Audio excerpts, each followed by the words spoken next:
Namaste, and welcome to Women's Power to Heal Mother Earth. I am Maya Tiwari. For the past 35 years, since surviving ovarian cancer, I have been teaching the global work of health, healing, and self-peace. I am the founder of the Wise Earth School of Ayurveda, the first of its kind in North America. I'm also the director of the Mother Om mission, which brings free Ayurveda and yoga education to at-risk communities in New York's inner cities.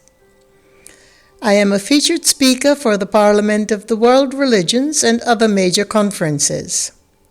I have been promoting the cultivation of inner harmony and world peace through the Peace Mandala creation for several years now.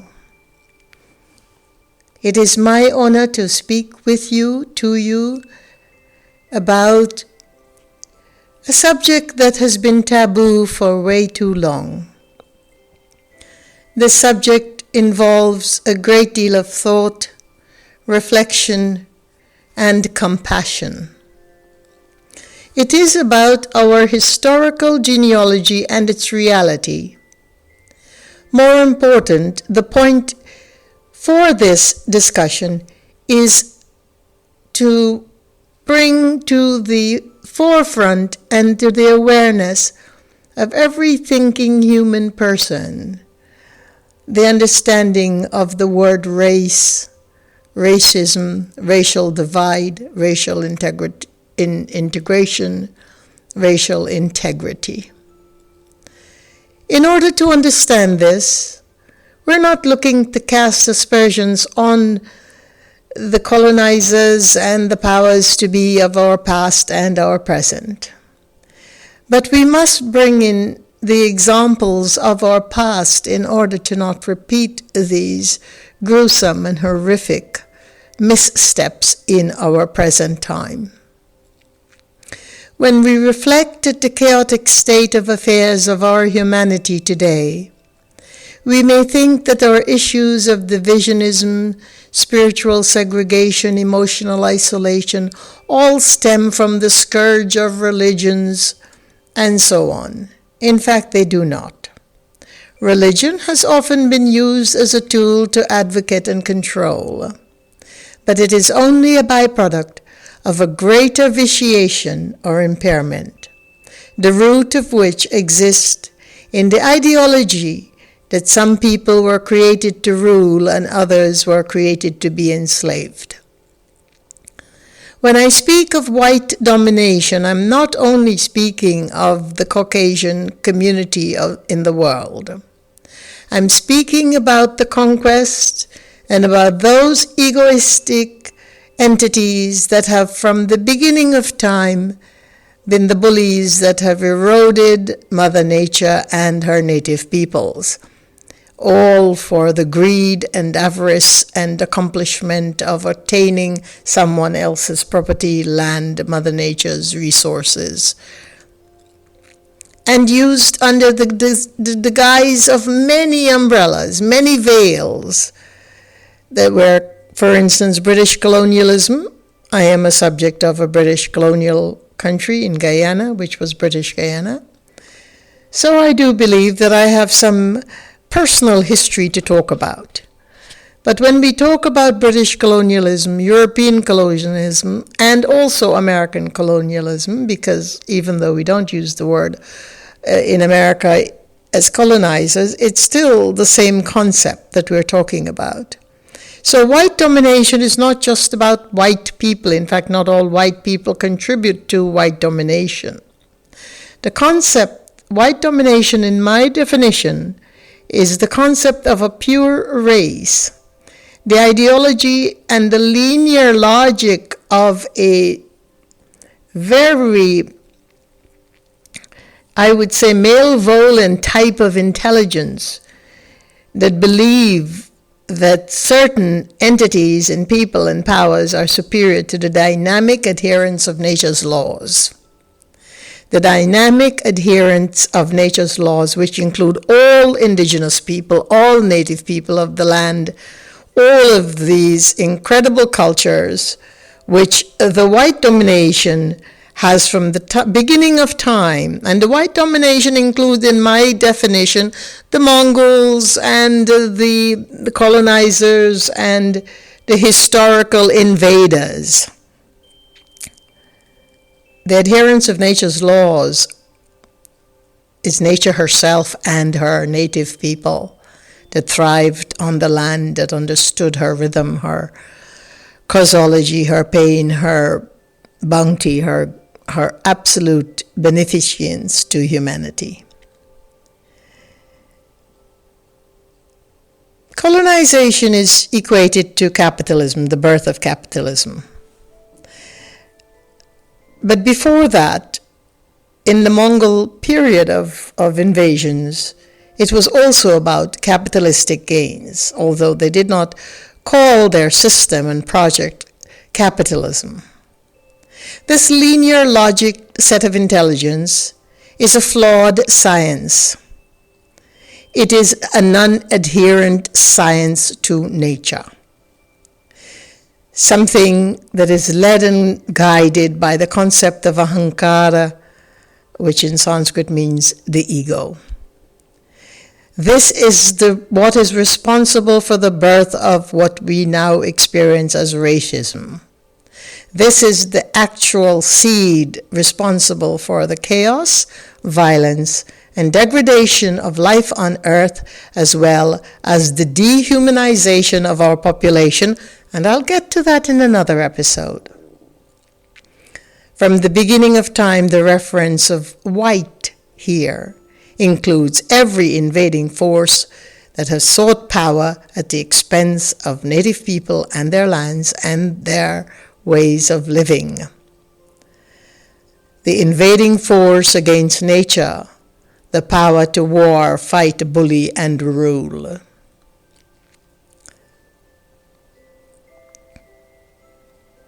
Now, this understanding has been sweeping the populations of our east, west, north, and south of the world.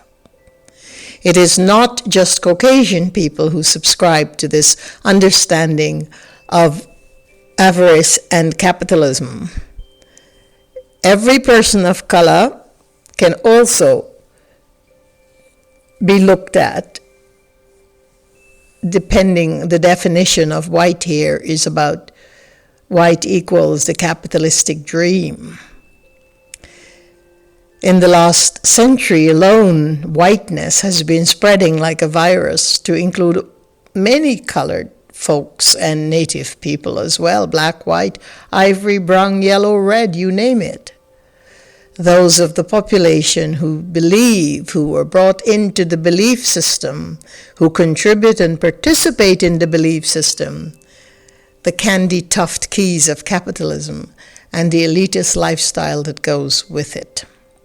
As Forbes magazine puts it, the goal of capitalism is to get us all to Star Trek, where we're zipping around the galaxy in luxury starships, and you can get anything you want, from a souffle to a free guitar, just by asking a gizmo on the wall. Of course, it includes the biggest car, the biggest house, the powerful career, the elitist way of eating, and what we subscribe to, everything that is beyond the reach of the majority of the population of the world. But I want to go back a bit to tracing our human genetic variations, because when we understand the simple key to the fact that we are all in a mixed gene pool, there really is no such thing as the pure race in our world on Mother Earth.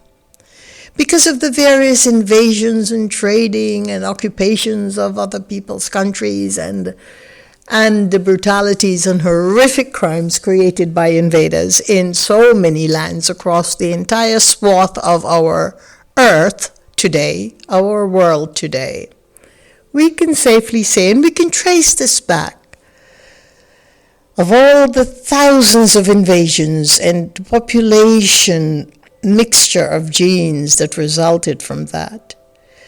So first and foremost, in order to rid the concept of racism, let us all understand that there may be one single person, or may not even be one single person, on this good Mother Earth that does not have the mixing of one genetic strain from a different culture, or a different tradition, or a different race, as we put it, and I do not like that word. But we all understand what we're talking about, so it is being used for clarity's sake.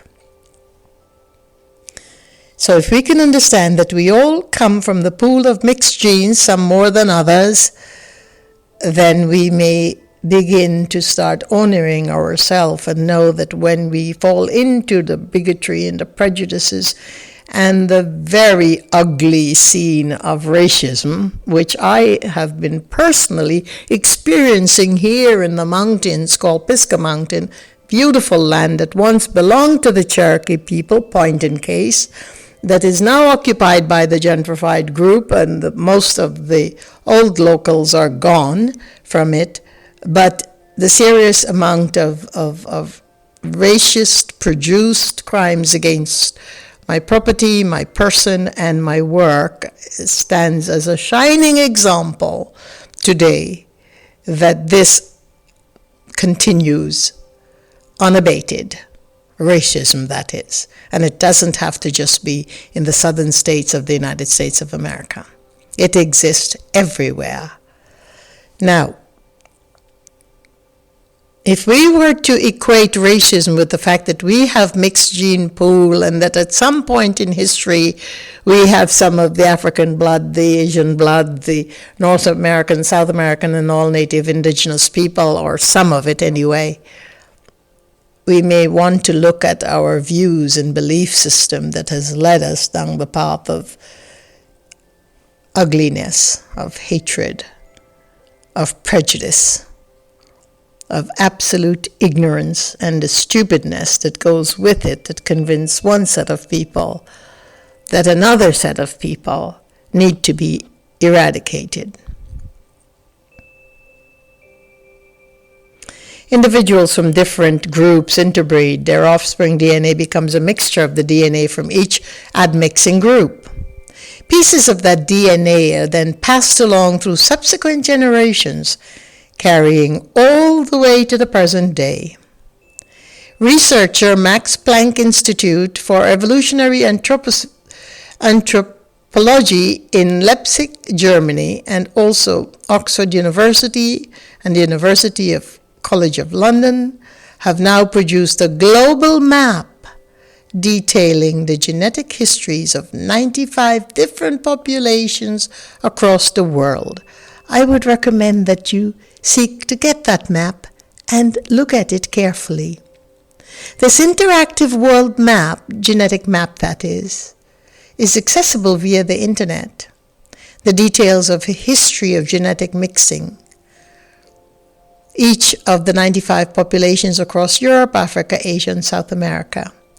It shows the likely genetic impacts of historical events, including European colonization, British colonization, the Mongol Empire, the Arab slave trade, European traders, and the Silk Road mixing with people in China, India, and so on.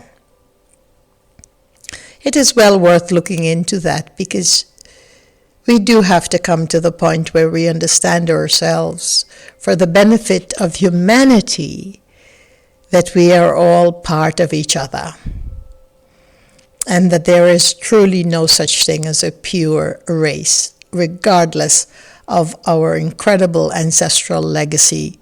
And all of us have ancestral legacy. And I'm very pleased and honored to be in the Vedic ancestry of my people, but I understand that I am also part of the universe and part of each other.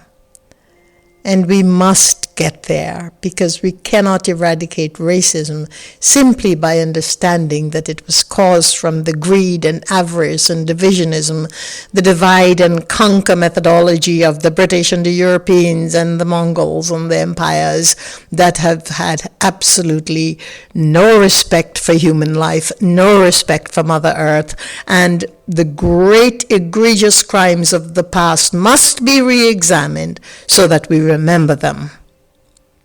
In fact, as one speaker said, the history has been airbrushed to the point where we have no idea what our history of our own genetics are, what the history of our own legacy, ancestral legacies are about. And we must reclaim that sense of innocence, that sense of humanity, that sense of that humanity is bigger than each one of us.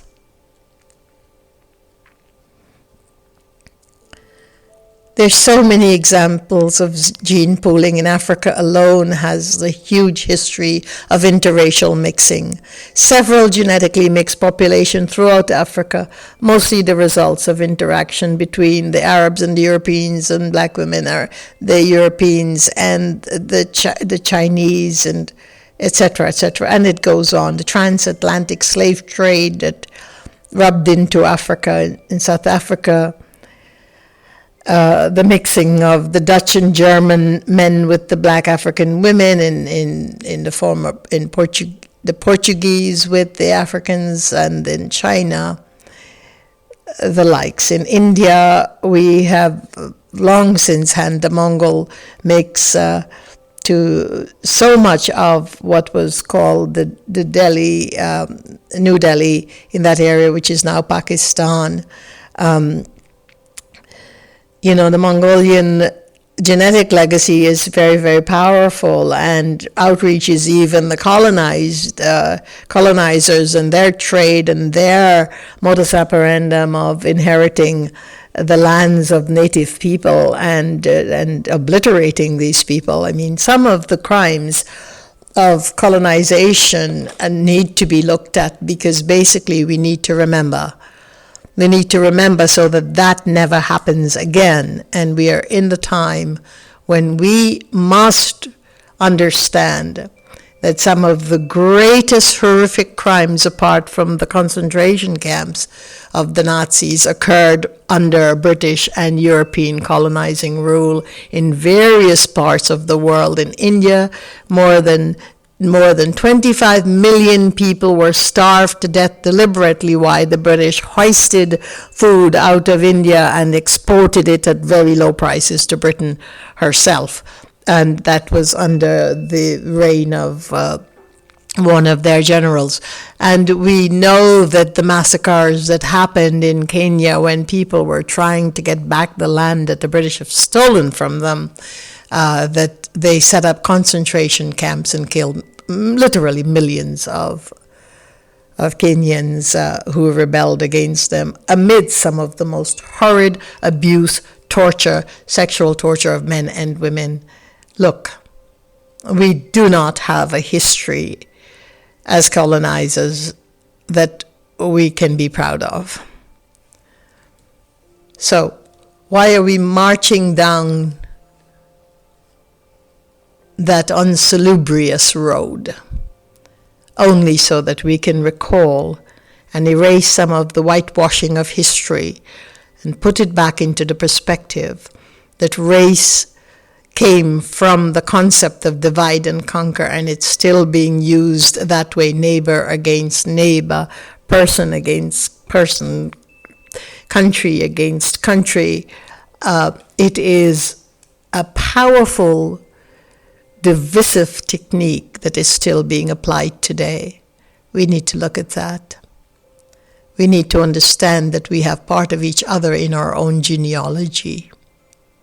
And so when we begin to disregard the lifestyle of a native person or of an indigenous person, and it still happens today, the Cherokee being marched out of this forest that I'm sitting in right now has not been such a long ago history. The Maori people being being abused in the way that they have been, or the Aboriginals in the Australian land. This is still happening.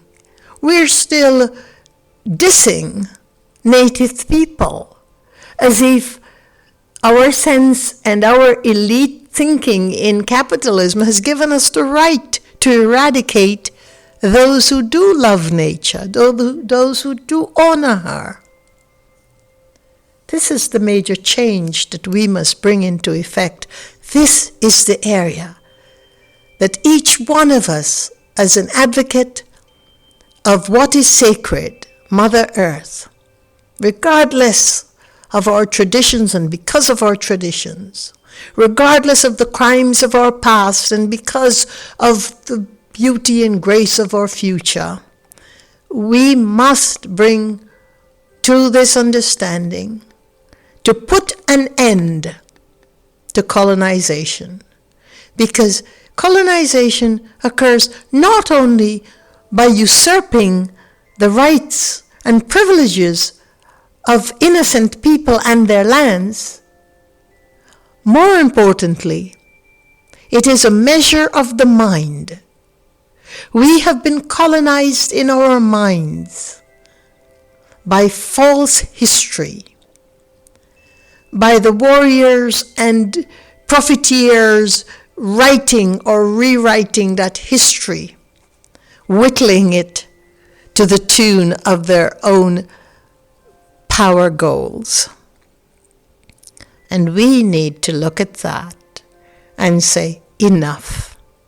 We also need to look at our New Age leaders who are out there spouting the beauty of Mother Earth and reclaiming the innocence and the organic and all of these things, when they themselves are some of the greatest abusers of our ecology, the way they live, the homes they live in, the cars they drive, the process of contributing to the capitalistic elitism.